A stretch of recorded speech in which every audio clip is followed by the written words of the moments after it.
In the 17th century, educated European gentlemen began to do something that, at first glance, looks like a social inversion. Men who had access to universities, libraries, and learned societies sought out skilled craftsmen, masons, builders, men who worked with stone, and asked to be admitted into their professional brotherhoods. They did not join as employers or patrons, they joined as initiates. Why would aristocrats and scholars trained in Latin and philosophy seek instruction from craftsmen whose education had come through apprenticeship rather than the university? The answer lies in a broader intellectual shift taking place across Europe during the 17th century. The authority of ancient texts was beginning to loosen its grip on learned culture. The universities still taught Aristotle and classical philosophy, but many thinkers were becoming dissatisfied with knowledge that existed only in books. One of the most influential voices calling for change was Francis Bacon. Bacon argued that understanding nature required observation and experiment.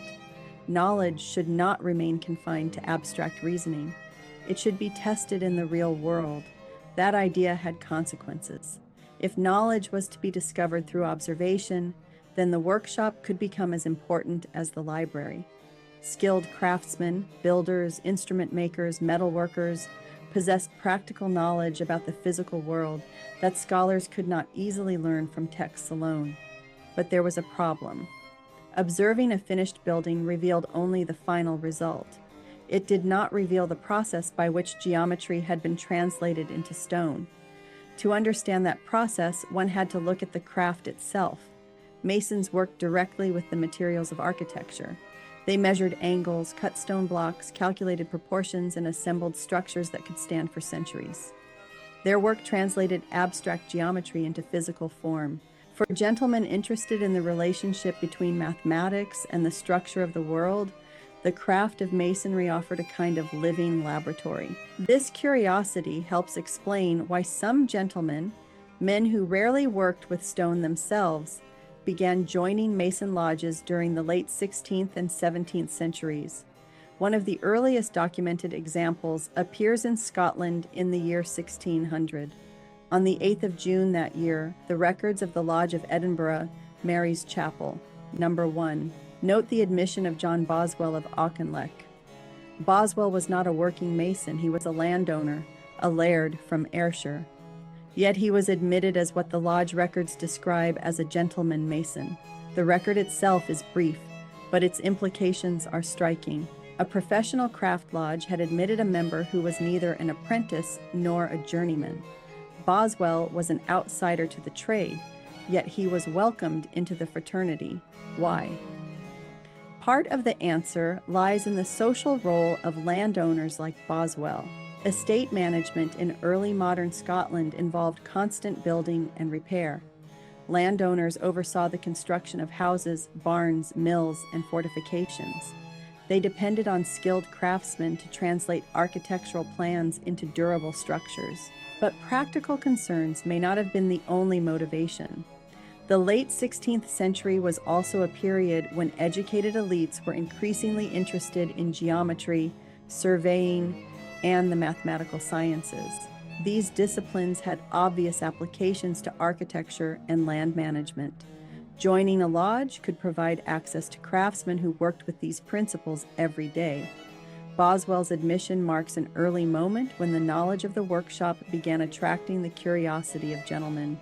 Another famous figure appears later in the 17th century, Elias Ashmole. Ashmole was not a builder. He was a scholar, collector, and antiquarian deeply interested in astrology, alchemy, and ancient traditions of knowledge. Ashmole recorded in his diary that he was made a Freemason in Warrington, Lancashire, on the 16th of October in 1646. The men present at that lodge included local gentry and tradesmen. Ashmole's diary is otherwise extremely detailed, yet he rarely mentions Freemasonry again. This silence has puzzled historians. What we can say with some confidence is that Ashmole belonged to a generation fascinated by the idea that ancient wisdom might be preserved in unexpected places. During the 17th century, many scholars believed that fragments of early knowledge, geometry, astronomy, sacred architecture had been transmitted through craft traditions. If such knowledge survived anywhere, a guild of builders might be a logical place to look. One symbol that captured the imagination of early modern scholars was the biblical description of the Temple of Solomon. This temple was described in the Book of Kings with striking architectural detail: measurements, proportions, columns, chambers, and courts.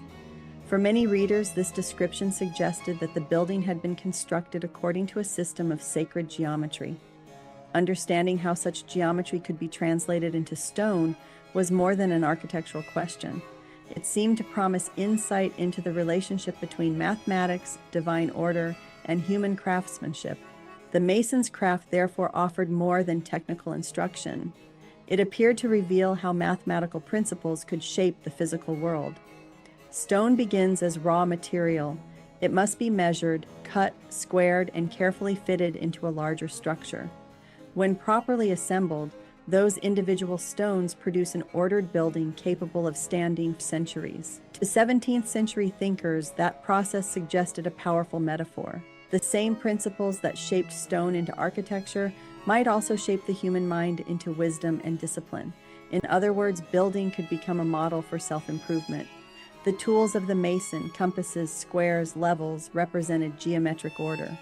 When applied to stone, they produced stable structures. When applied metaphorically to human conduct, they could represent the cultivation of reason and moral discipline. This symbolic interpretation would become much more explicit in the 18th century. But the seeds of the idea were already present in the 17th century fascination with geometry and architecture. Another figure often mentioned in discussions of early Freemasonry is Christopher Wren, the architect responsible for rebuilding much of London after the Great Fire of 1666. Wren embodied the type of polymath admired in the period. He was a mathematician, astronomer, and architect. Later Masonic traditions celebrated Wren as a leading member of the fraternity. Modern historians, however, have found no firm evidence that he actually joined a lodge. The association seems to have been created later, perhaps because Wren represented the ideal combination of scientific learning and architectural mastery. Even if Wren himself never joined, this example illustrates why Masonry attracted attention. Architecture sat at the intersection of mathematics, engineering, and artistic design. It demonstrated how abstract principles could shape the physical world. By the late 17th century, the presence of gentlemen masons in some lodges was becoming more common. These men were not learning the craft in order to cut stone themselves. Instead, they were participating in a tradition that connected geometry, architecture, and philosophical reflection. Within a few decades, this development would transform the institution entirely.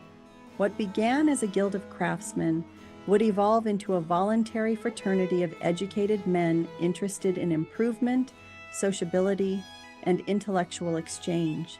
But that transformation did not begin in London taverns in 1717. It began earlier when curious gentlemen, men like John Boswell and Elias Ashmole, looked beyond the universities and began asking whether the secrets of geometry and architecture might teach them something deeper about the structure of the universe, and perhaps even about the structure of the human soul.